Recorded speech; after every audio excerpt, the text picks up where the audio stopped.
ہر سال کی طرح اس سال بھی ہوا زخم تازہ۔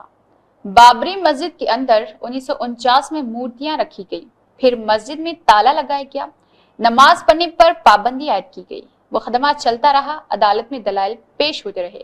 اور بحث مباحثہ ہوتا رہا۔ 1986 میں تالا کھول دیا گیا اور پوجا پاٹ کرنے کی اجازت دے دی گئی اور 6 دسمبر 1992 کو بابری مسجد کو فرقہ پرستوں نے، انسانیت کے دشمنوں نے شہید کر دیا۔ مسلمان خون کے آنسو روئے، ملک بھر میں فسادات کی لہر چل پڑی، بے شمار لوگوں کی جانیں چلی گئی، نہ جانے کتنی گودیاں اجڑ گئی، بے شمار ماں بہنوں کی مانگ کا سندور مٹ گیا، بے شمار بچے یتیم ہو گئے، بھائی نے بہن اور بہن نے بھائی کھو دیا، باپ نے بیٹا اور بیٹے نے باپ کو کھو دیا، ماں نے بیٹی اور بیٹے کو کھو دیا۔ آج بھی جب 6 دسمبر آتا ہے تو زخم ہرا ہو جاتا ہے۔ اس وقت ملک میں جو ماحول تھا وہ سب کچھ آنکھوں کے سامنے آ جاتا ہے۔ جلتے ہوئے مکان، سلگتی ہوئی دکان، سڑکیں ویران، خوف و ہراس کا منظر، سب کچھ یاد آ جاتا ہے، دل سے آہ بھی نکلتی ہے اور آنکھوں سے آنسو بھی نکلتے ہیں۔ لیکن آج بھی مسلمانوں کی بہت بڑی تعداد ہے جو مساجد کو آباد کرنے کی فکر نہیں رکھتی، آج بھی نمازیں قضا کرتے ہیں اور فیشن کے طور پر سوشل میڈیا پر بابری مسجد کا سٹیٹس لگاتے ہیں۔ کاش انہیں بابری مسجد کی فریاد سنائی دیتی، کبھی سنجیدگی کے ساتھ غور و فکر کرتے تو ضرور احساس ہوتا کہ 6 دسمبر کا دن یوم سیاہ ہے تو یوم احتساب بھی ہے۔ ہمارا اپنا محاسبہ کرنا چاہیے کہ جس بابری مسجد کی شہادت کو یاد کر کے ہم سٹیٹس لگا رہے ہیں تو کیا واقعی نماز قضا کر کے ہمیں بابری مسجد کا سٹیٹس لگانے کا حق ہے؟ بابری مسجد کے نام پر سیاست بھی ہوئی، بے شمار لوگوں کی سیاست چمک گئی، کار اور بنگلہ ہو گیا، حکومت تک رسائی ہو گئی، دولت کا انبار لگایا گیا، بابری مسجد کے نام پر کئی کمیٹیاں بن گئی، لوگ بڑے بڑے لیڈر بن گئے، لیکن بابری مسجد نہیں رہی۔ بی جے پی نے اقتدار میں آنے کے لیے بابری مسجد اور رام مندر کا مسئلہ کھڑا کیا اور رام مندر کا دعویٰ کر کے اقتدار میں آئی اور اب اقتدار میں بنے رہنے کے لیے تمام مساجد کے سروے اور کھدائی کرنے کا نعرہ لگاتی ہے، عدالتوں میں عرضی داخل کرتی ہے۔ عدالتوں کا رویہ بھی ایسا ہے کہ فرقہ پرست طاقتوں کو حوصلہ ملتا ہے۔ یہ بات بھی قابل ذکر ہے کہ سابق چیف جسٹس چندرچوڑ بھی گل کھلائے ہیں اور ان کی کارکردگی سے آئین کو نقصان پہنچا ہے،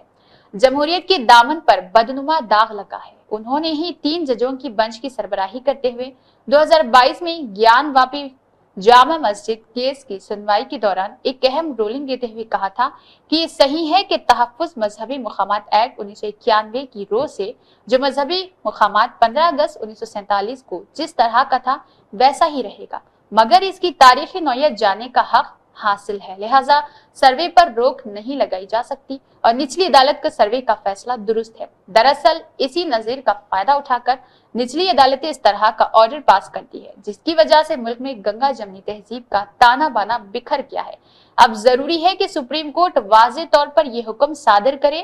کہ مذہبی مقامات ایکٹ کے ہوتے ہوئے ذیلی عدالتیں مذہبی مقامات سے متعلق کوئی بھی درخواست منظور نہ کرے، تبھی یہ سلسلہ بند ہو سکے گا۔ جس سول جج نے سنبھل کی تاریخی جامع مسجد کے معاملے میں انتہائی تیز رفتاری کے ساتھ فیصلہ دیا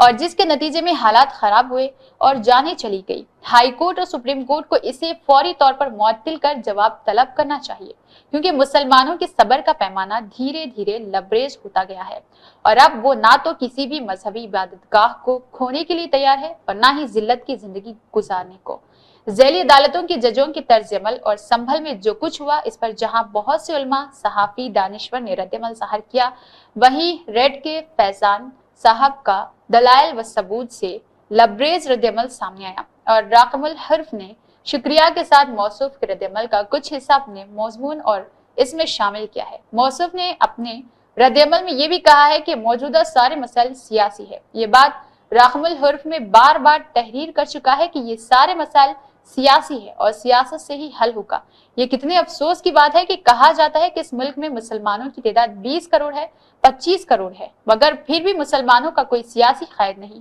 اگر 2 کیٹیگری میں بانٹ کر دیکھا جائے یعنی بیک ورڈ، فارورڈ، تو دونوں ہی سیاسی قیادت سے محروم ہیں۔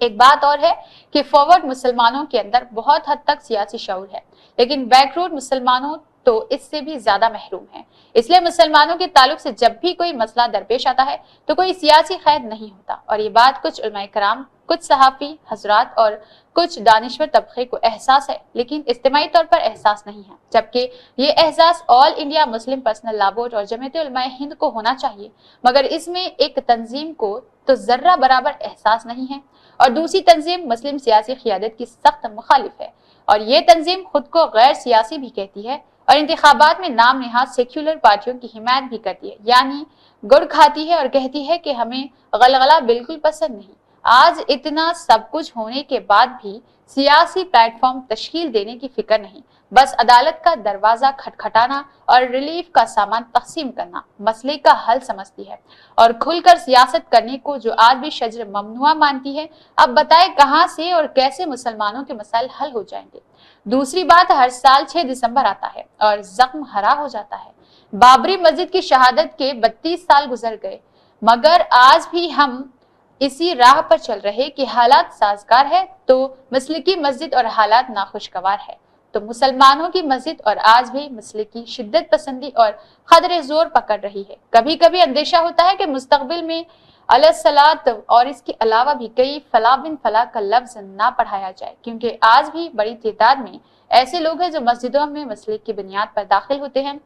اور فرقے کی بنیاد پر داخل ہونے دیتے ہیں۔ آج بھی بہت سی مسجدیں اہل سنت جماعت، جمعیت الحدیث اور احناف کے نام سے سجائی گئی ہے۔ آخر اس طرح کے نام مساجد کے دروازے اور دیواروں پر لکھنا کس بات کی نشاندہی کرتا ہے؟ جب مسلمان ہی مسلمان کی مساجد کا مخالف ہے تو غیر ہماری مساجد سے کیوں ہمدردی رکھے گا؟ 32 سال سے ہم ہر سال 6 دسمبر کو یوم سیاہ مناتے ہیں اور زخم تازہ ہو جاتا ہے، مگر کبھی ہم اپنے مذکورہ کاموں پر غور کرتے ہیں؟ اگر کرتے ہیں تو مساجد کو کیوں ہم نے بانٹ کر رکھا ہے؟ اور جب بانٹ کر رکھنے کے ہم حامی اور ہمارا یہ طریقہ صحیح ہے تو پھر بابری مسجد کی شہادت کا غم سب کو کیوں ہے؟ نہ جانے وہ کس ملک کے ماننے والوں کی تھی۔